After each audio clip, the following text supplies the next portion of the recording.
Happy Saturday, y'all. Welcome, welcome, welcome to the Success Code, where conscious leadership meets business and real talk. Happy Saturday, y'all.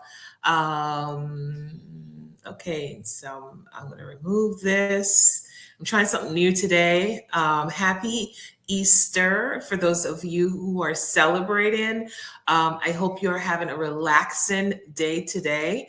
And what that means to you, it's probably silence, it's probably hanging out with family, whatever that is. I wish you an amazing day. So today, I'm flying solo today. I hope a bunch of you will hop on. And if you're watching on the replay, please like, subscribe, and share this message. I'm excited to talk to you guys about the myth of being busy. Oh my gosh. Last week I was so busy. It was insane. And I thought since I'm going to do a solo today, I wanted to touch base on that myth and bust it wide open, right? Because I think that a lot of us as entrepreneurs, we use busy as a badge of honor. Would you agree? Would you agree? Yeah, I did that for a long time. And sometimes I fall back into that trap of, my calendar being full, that I have no space. It's interesting. And I sometimes wonder about some of the appointments I get to schedule on other people's calendar. Sometimes they send the calendar link to me, I'll click on it, and I know that we segment our calendars. And a lot of times, and I remember this happening to me this week as well, a lot of times people's calendars are booked out for a month or two, and it's not because they are putting in self-care stuff or anything like that. They actually send back a message and say, hey, I'm really booked. I'm really busy. And so I want to talk about what busy means to you. What does busy mean to you in your life? Whether it's in your business, whether it's in your family life, what does busy mean to you? So put it in the chat if you are here. I can't see. Let's hope. Hang on one second. Yeah, I think I'm in the right place. If you're here and you're going to engage with me this morning in this conversation, just put it in the chat and tell me what busy means to you. What do you when you say you're busy? What is a conversation that you have going on in your head? So let's get going. Today is kind of dreary in terms of the weather here. It stormed last night, and I made a commitment to show up. I could be in bed under the quiet, under the shadows, under the covers, and I said, you know what? Let me come in here and really like pour into you guys today, and really unpack some stuff. Right? Here's the thing. Lean in, lean in, lean in, lean in. We've been taught that success is found in being in motion, being in action. And don't get me wrong, that's not a lie. It's not a lie, because remember, we're here to bust up the lies and the myths, right? But that's not a lie in terms of the action, right? It's the kind of action that is most important. Wouldn't you agree? It's the kind of action that's most important. It's the action of, I'll give you an example. I remember I was in a coaching program, and it was so busy that my nervous system went out of whack. I mean, my body was just like, this ain't it, Lorna. This is not it. And in that program, the perception was given to us that our calendars had to be booked 24/7, sales calls, networking gigs, all kinds of stuff. It was just, like if you weren't doing something at any given day of the week or any time of the day, that you were not productive. And I'm here to bust the myth because I now know that busy doesn't mean productive. So I'll tell you a story from my real estate standpoint about how I used to hustle. And when I say hustle, y'all, I mean hustle. I used to get up at 5 o'clock, 6 o'clock in the morning. And I never used to do the things that I do now. Hold on. I never used to do the things I do now, which is my self-care routine. When I get up at that time of the morning, I used to get up and go, like put my foot down, straight to the bathroom, brush the teeth, barely, taking care of myself. And out the door I went, and I was out from 7 o'clock in the morning in the car until 7 o'clock at night. That's hustle. And when I say on the go, driving that entire time, I was driving. I barely pulled over back in those days, which caused me to put on a lot of weight. Back in those days, I used to stop in Dunkin' Donuts. First thing in the morning, that was my routine. Dunkin' Donuts. I would get a vanilla chai tea. So many calories, but imagine doing that every day, right? Sometimes twice a day, because the drive-thru was my friend. Because if in my mind, if I was in the drive-thru, then I was saving time, right? So healthy eating was not a thing. It was not a thing, y'all. Not a thing, not even in the slightest. And that was breakfast. Lunch was driving through the McDonald's and getting a fish sandwich, or before I stopped eating meat, I never ate the meat at McDonald's or anywhere else. So it was mostly a fish sandwich, but the tartar sauce on that fish sandwich was not good for my body. And that was, it took something like almost crashing the car to kind of wake me up to the fact that this is not aligned, right? This is not good for me. It's not good for my body. It's not good for, sustainability, right? And so I remember it was a Friday evening. I was driving that entire 15-hour day. And then I was on my way home. I had one more stop, and I was on my way home. And I remember my eyes kind of shut a little bit.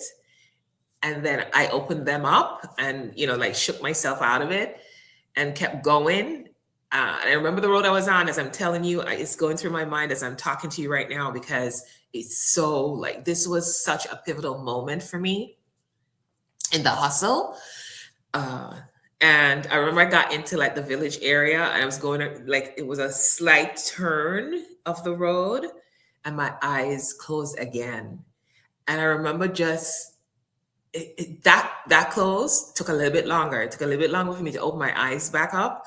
And I opened my eyes just in time to gain control of the car and pull over. By the way, I was on a 2-lane road, 1 lane this way, 1 lane coming this way. So if I had swerved that car at all, I would have been done. Y'all hear me? Done. So in that period, and I don't want to make this heavy. I'm just making a point for you guys to see, right? In that period, in that season of my life, it was all about thinking, if I could just push a little harder, if I could just do a little more, if I could just get one more client, if I could just do one more networking event, because remember, I'm talking to you from my real estate space right now. And believe me, I could mirror it over into coaching and teaching and training, right? Because how you do one thing is how you do everything, y'all. Write that one down. How you do one thing is how you do everything. And so um, that's when I realized that, you know, success without alignment, success without being integrous to yourself, success, um, yeah, success without alignment is just exhaustion dressed in expensive clothes and nice cars and big houses, right? Because you lose yourself in the midst of all that. And it's not just yourself. You lose your family, you lose your sense of self, you lose your just how to think. You can't even think when you're busy. That's like the epitome of not being present, right? And so for you, I want you to think about how would you shift if you can identify with or resonate with any of the things I'm saying right now. Start thinking about how you can shift into a different way of being so that you're not busy all the time, but you're being productive all the time. Um, and sometimes being productive means being still, literally not doing anything. I remember one time in one of my coaching programs, I'll give her a shout out, Shonda. Shonda had us at a mastermind event one time, and as one percenters, we get to meet with her after the event, a 3-day event, and she had us in the room. And one time she said to us, I want y'all to go home and do nothing. And I was like, what do you mean go home and do nothing? And she wasn't the first person to tell, she was the first coach to say that to me. She said, find a hotel room, book a room, find a hotel, book a room, go into the room and do nothing. And I was like, whoa, how are we going to do that? Back then, I used to say that to myself, right? How are we going to do that? And y'all, I'm gonna be real. I did not do it because it just didn't compute in my mind. As you know, I'm used to using every minute of the day to do something, right? That in my mind is being productive. And so when she shared that with us, I don't know anybody else who did it, but I didn't. And I went back into the regular grind, right? And so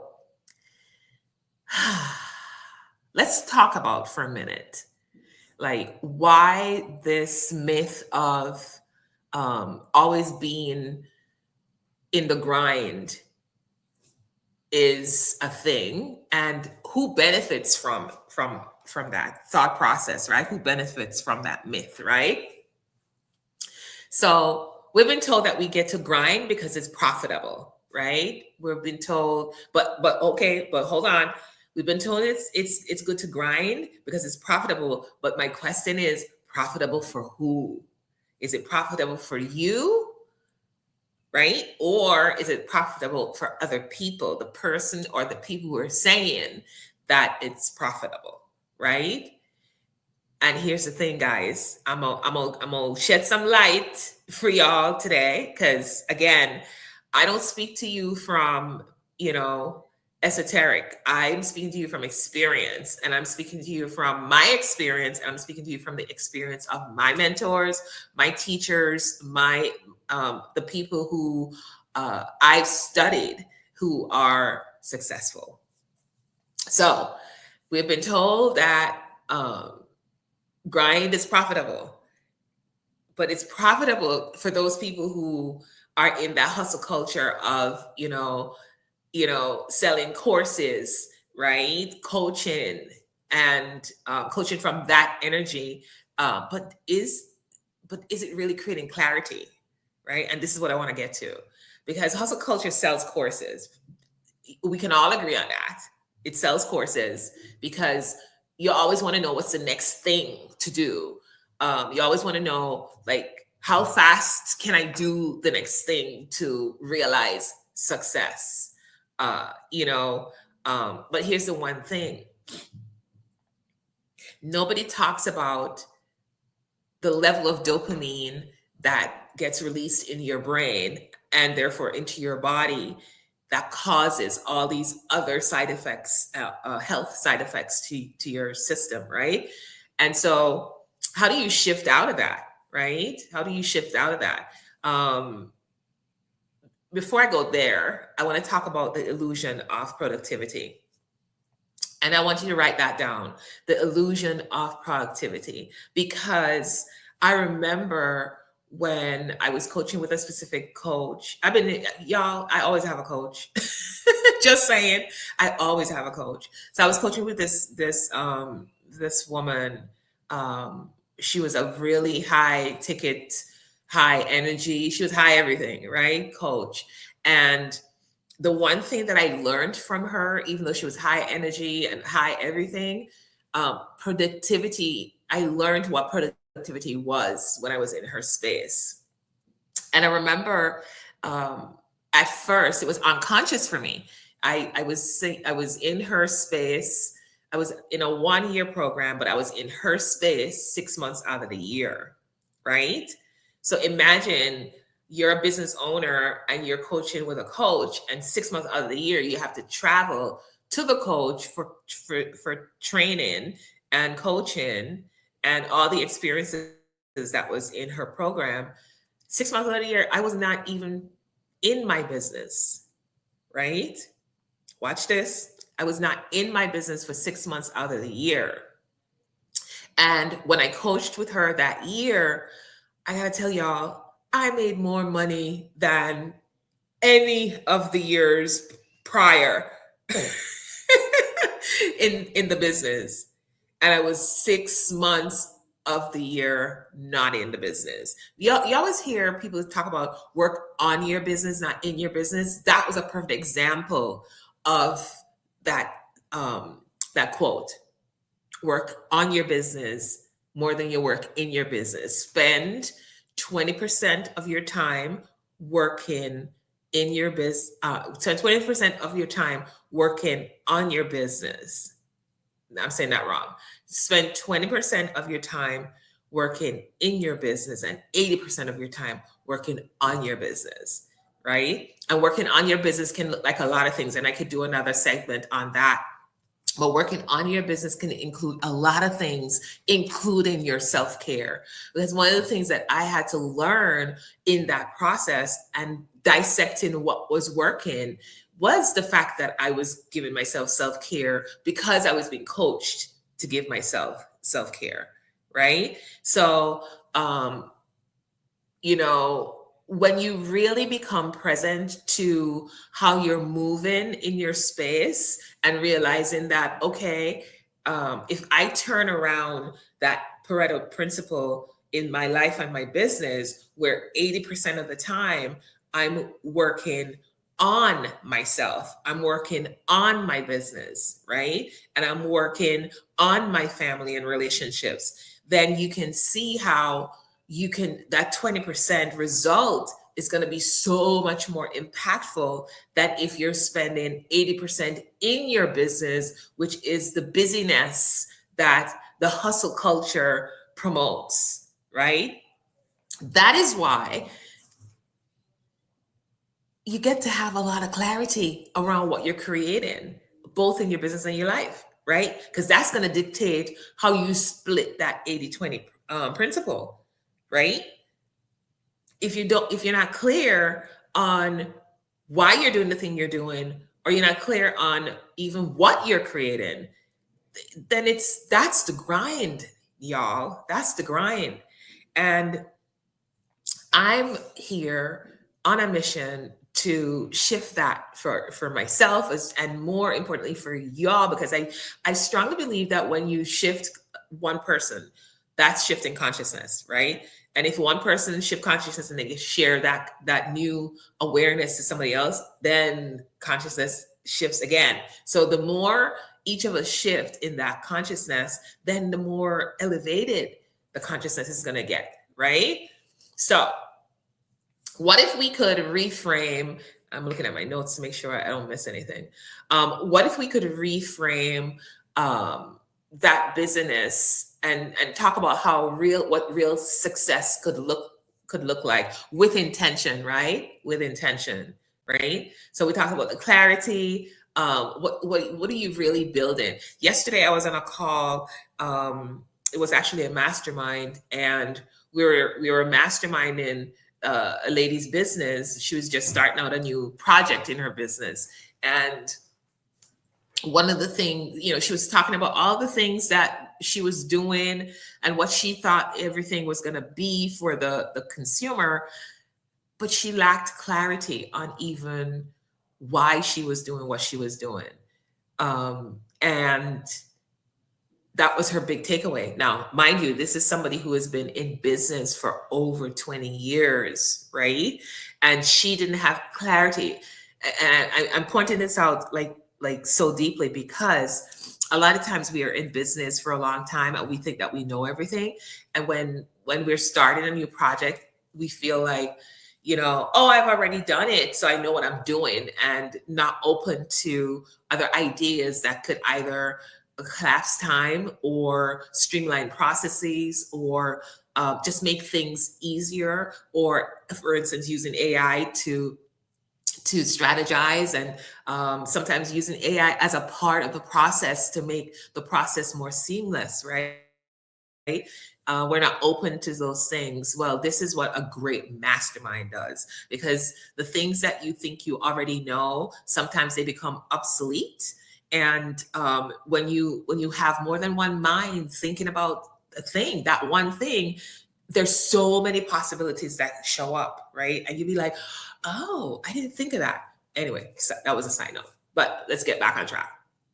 So clarity, and with clarity comes alignment, right? We sometimes miss that part because we're so used to the grind and the busyness. We forget that if the alignment isn't there, that's the thing that causes the burnout, right? That's the thing. And it's a sneaky, subtle um, way of being that we don't pay attention to because we think it's normal, because we've been so used to doing it, right? It becomes a habit, and it becomes a habit that everybody is doing. And by the way, when everybody's doing something, that's what's called truth. But is it really true, right? Because everybody's doing it, that don't mean it's true. It may be true for them. You got to start thinking, is it true for me, right? Is it true for you, right? And when you start thinking that way, that's the beginning of unlocking yourself from the grind and the busyness, right? So here's what I don't want you to do. I don't want you to confuse movement. I don't want you to confuse busyness with momentum. Two different things, y'all.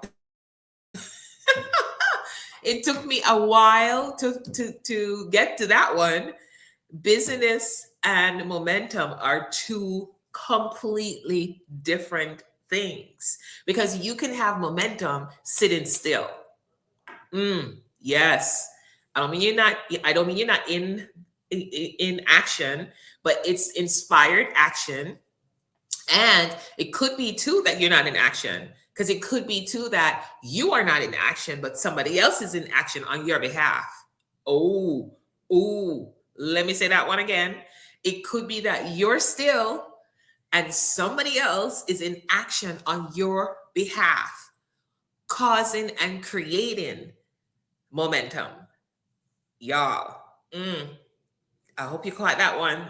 Really, really do hope you caught that one, because that is like the juice, right? The confusion gets really deep when you think that you, my friend, you must be the catalyst. Not necessarily. I'll circle back to that story about that year that I did a lot of traveling. That year, I did, I can't, it's anywhere between 72 and 75 transactions in real estate that year. I was coaching with the lady I told you about. And again, how would was it possible for me to do 70 odd deals when I was traveling half the year? It wasn't just me, right? So having people on your team is a huge solution to the business. And again, as I stated before in the beginning when we started, a lot of times we're using this business as a badge of honor. So giving that up can sometimes be difficult, you know. But I'm gonna tell you, this is how the millionaires do it, boo. This is how they do it. They take retreats. Remember I told you, my coach recently, she said after the event, go into a hotel, lock the door, watch TV, binge watch whatever you want to watch. That's a retreat in a sense, right? It's retreating from everything else. And here's the thing, guys, if you are somebody who reads the Bible, a perfect example of that positioning is, remember when Jesus was on the story about when Jesus, remember it's a story, so it's a story to help us to align with our lives, right? Remember when Jesus was on by the sea, the 12 disciples brought all the people, and he talked to them, he taught them, he conversed with them. It was both the feeding of the 5,000 and feeding of the 7,000, right? Those two stories. Well, what did Jesus do after he poured into 5,000 people? He retreated to the mountain. Remember that? Same principle. These are principles, y'all. Principles that are going to help us if we just pay attention and start thinking for ourselves and not just stay in the drudgery of the grind, right? So, like I said, a bunch of CEOs that I know, they're always on a retreat. Sometimes these CEOs take retreats 4 times a year. I used to think it was because, they just like having fun. Well, part of having the retreat is having fun, which is another business strategy, but we're not going to talk about that today, right? And another strategy that they use is, white space. When I learned about the concept of white space on my calendar, I was like, what do you mean white space? If nothing is in my calendar, that means I'm not being useful. It took me a while to understand how white space works, right? It's another principle to give your brain a little bit of release of pressure in the brain so that your creativity can rise up, right? That's just a simple explanation for it. But having white space in your day is like paramount. It just gives your nervous system some release. It just gives your whole body some release, right? That's part of self-care, y'all. It's part of self-care. And so what would it look like if you took that on? I know I am. So I want you guys to really consider adding white space into your day, because it will just make things more,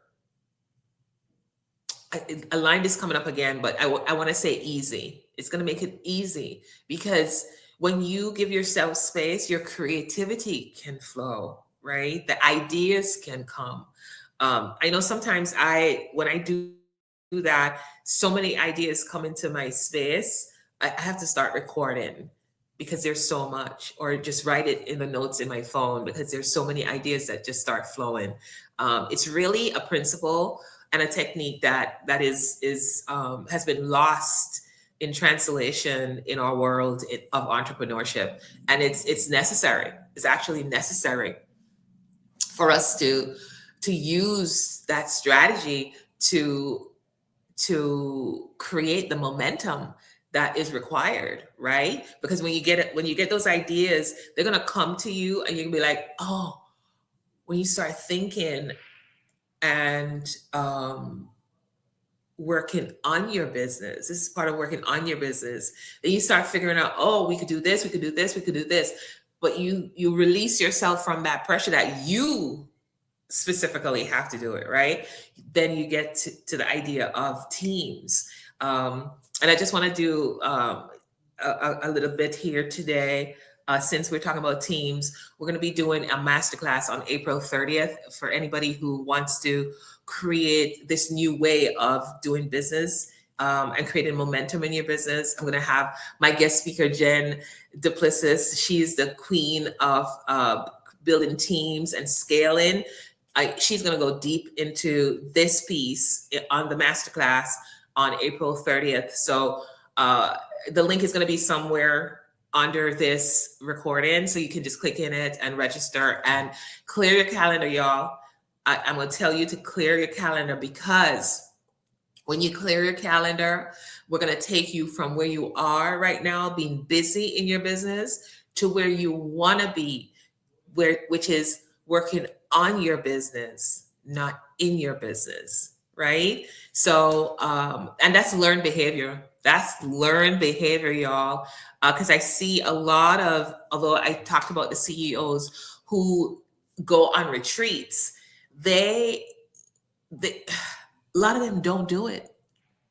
They just don't do it because they feel, because they've been so habitually taking action all the time, they feel that they're wasting time. And one of the things I want to share with you is, sometimes the things that we think are the crazy things is the things that you should be doing because nobody else is doing it, right? I could tell you more stories on that in my world. And so here's the thing, y'all. Here's the thing. I want you to ask yourself this question.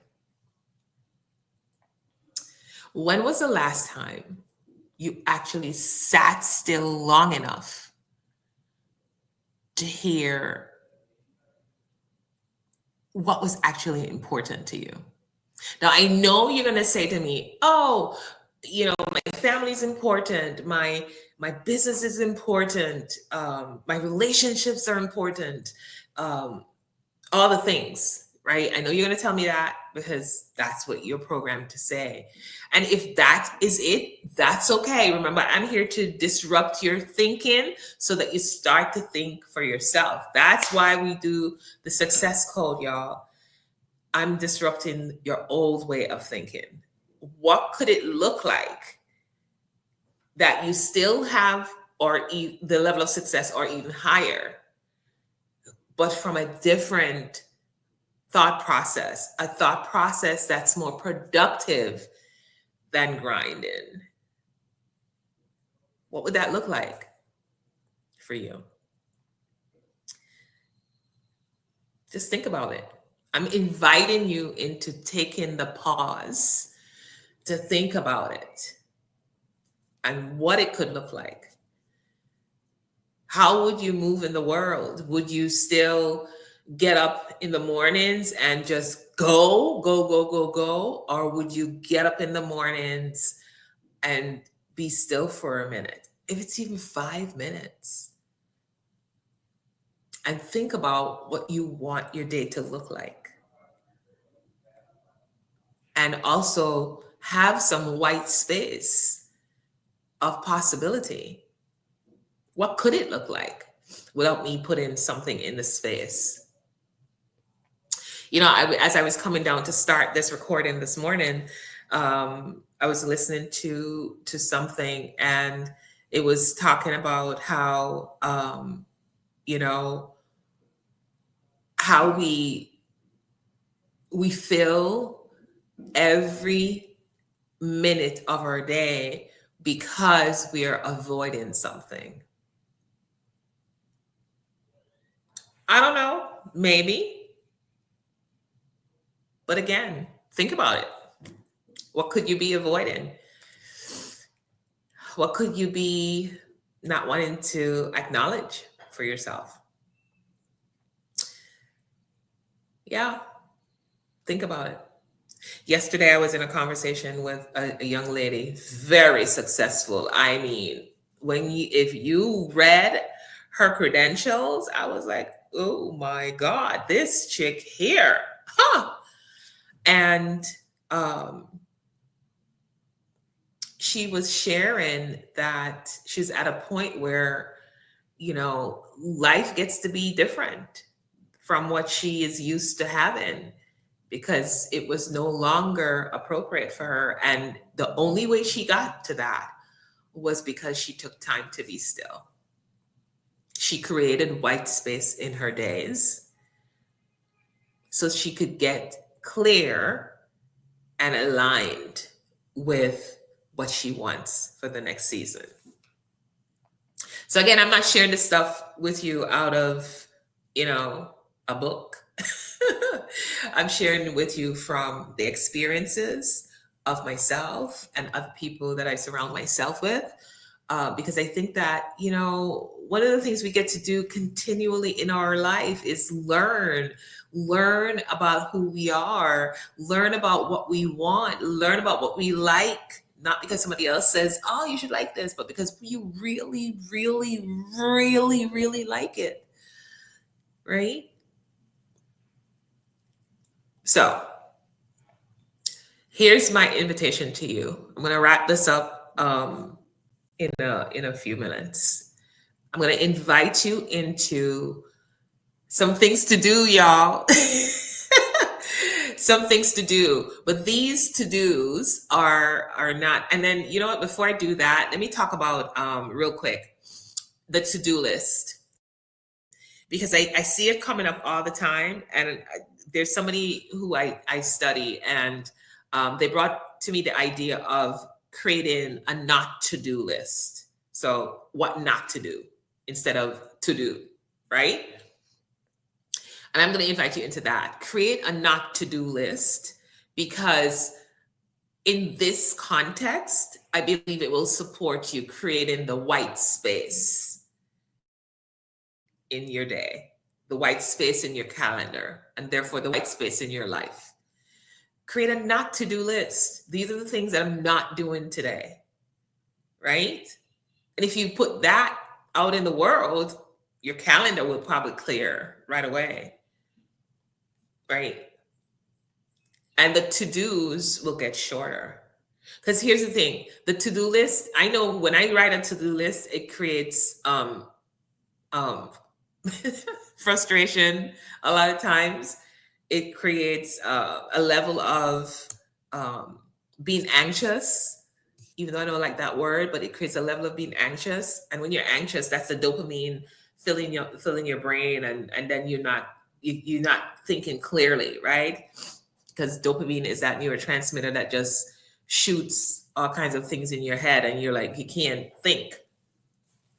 So create a not to-do list today, this weekend. It's Easter, it's quiet probably in your world. So great time to do it, right? And then block off, these are the things I want you to do. Block off 30 minutes of this week for white space. So whether it's 10 minutes a day, 5 minutes a day, because here's the thing, y'all. And a lot of times people, when they hear new strategies and new principles, they want to implement them right away. But how do you eat an elephant? One bite at a time, right? Because if you try to do this like going in, you're gonna get frustrated, you're gonna beat up yourself. It's human behavior. I don't care how strong you are, it's human behavior to do that, right? So I want you to take this into your life. If you're taking this on, these principles into your life and your business, then you get to like weed it in, put it in a little bit at a time. So 30 minutes this week for white space. That's not a lot of time. 30 minutes white space is not a lot of time. So you guys can do this, y'all. You could do it. I promise you could do it. And then the second thing is whenever anything comes into your space, and this is something I coach my clients, whenever something comes into your space, then you got to ask great questions of yourself, especially when it's aligned, when you're aligned with your vision, when you're aligned with your vision, and you ask the question, when the thing comes into your world, you ask the question, is this urgent? Is this aligned with my vision? Right? You can ask yourself in your head or ask it out loud if you want to hear yourself ask it, but you get to ask the question, because that's going to support whether or not you put the thing on your calendar or not. Right? It works like a charm. It helps you to make decisions fast because things that are not aligned with your vision, your current vision, it's a no, right? It's a no in the moment. It's probably a maybe. You could put it on the back burner, maybe to revisit it, but it's a no in the moment when you're focused on that thing that gets to move the needle. Does that make sense? All right. And then perfect. The next thing is to realign with your vision and your values. What are you building and why are you building it? Because that's going to drive that other question. You see how they're all connected? Realign with your vision and your values. And your values get to be your core values, not just the values that you were taught. What values do you align with when you decided that you're going to create this business, or you're going to create the life that you have? Are they aligned with your values? I remember before I learned all these principles, right? My values were based on my mom and my family, society, which is why I got the big house. I had a big house, two people living in the 3,100 square foot house, and not that that's bad, and it was great, but I'm just sharing with you. Yes, I wanted that, but I wanted it from a different come from. My come from was from somebody else's values. It wasn't from my um, aligned value, and a value that was determined by me. That this was the thing. When I bought my houses before, they were based on go to school, get a job, buy a house, right? Go to college between that. I did it a totally different way, but I still ended up at the house, right? But it's usually go to school, get a job, right? Buy the house with the cars and all the things, and make sure you get a vacation every year, right? Can you relate? Can you relate to that? Yeah. So, what are your core values? And these are some of the things that, again, I'm going to teach in the masterclass on April 30th, how to determine your core values, because most people don't know what their core values are. They've been operating from everybody else's values. So I invite you guys to jump into that masterclass on April 30th so that you can learn. And here's the thing, after doing the exercise with me, you're probably going to figure out that what your core values are the same as they are right now. But most people, at least 90% of the people that I've done this with, their core values, they were shocked. They were just shocked. Shocked. I'm going to tell you, when you know your values, it's going to eliminate busyness. When you know your values, it's going to eliminate being busy. I promise you. So, okay. Here's what I want to leave you with today. And it's a quote. I don't know where it came from. I just, I was looking up quotes to end the show with. And here's what it says. Success doesn't come from being everywhere. It comes from being here, being present, being grounded, being strategic. I'm going to say it again. Success doesn't come from being everywhere. It comes from being here, being present, being grounded, being strategic. So this week, my friends, I dare you to do less to become more. I dare you to do less to become more. And the only way you're going to do that is by creating white space on your calendar, knowing what your vision and values are, asking yourself the right questions when you have things come at you, and creating a life that you are aligned with. Okay? So, like, share, and subscribe. Post your takeaways in the comments so I could come back in here. Put your questions in. If you heard something that, you'd be like, well, Lorna, why? Or well, Lorna, what? Or well, Lorna, how? I'm here to answer your questions. I'm here to disrupt your thought process. So therefore, I know that I get to answer questions that come up for you. So put them here in the comments and let's have the conversation. And have a happy Saturday, y'all. Enjoy the Easter weekend. and I'll see you on the Success Code next week. Bye for now.